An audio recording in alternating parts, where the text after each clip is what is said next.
तर शेतकरी मित्रांनो, आपण बघू शकता लहान ऊस असताना आपल्याला ऊसामध्ये ठिबक कातरायला काही अडचण येत नाही.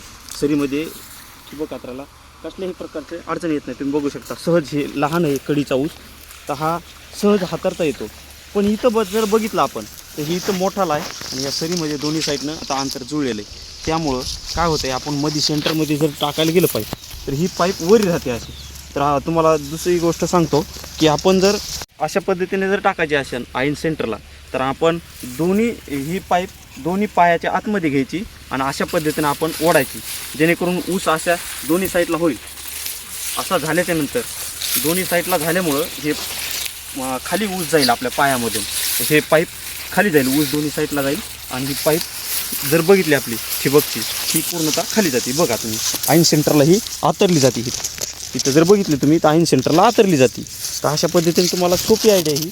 तर तुम्ही जर ऊसाला कमी पाणी पडत असेल तर ठिबक आतरा, जेणेकरून आपला ऊस चांगला पण राहील आणि आपल्या ऊसाला 2 तास जरी पाणी दिलं आपण एक दिवसाआड तरी आपल्या ऊसाला पाण्याची टंचाई होणार नाही. भरपूर आपला चांगल्या पद्धतीने ऊस येईल. तर आपण बघू शकता हे आपला 13007 हा ऊस प्लॉट आहे.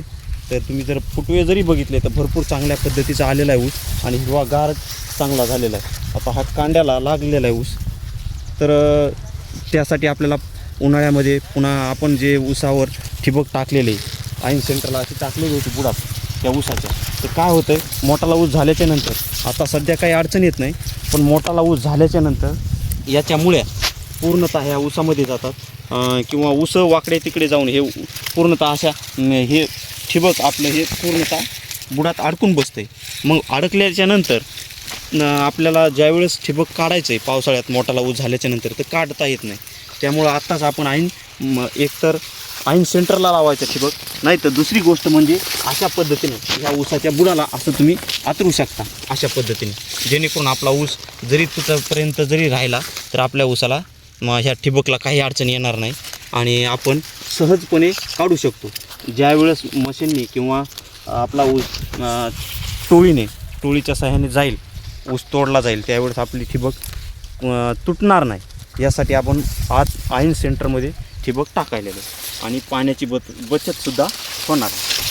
तर तुम्हाला माहिती कशी वाटली ती सांगा. आणि जर आपल्याकडं पण ठिबक असेल, आपण पण वापरत असाल तर अशा पद्धतीने आपण जुगाड करून हे तुम्ही वापरू शकता आणि आतमध्ये सेंटरमध्ये टाकू शकता.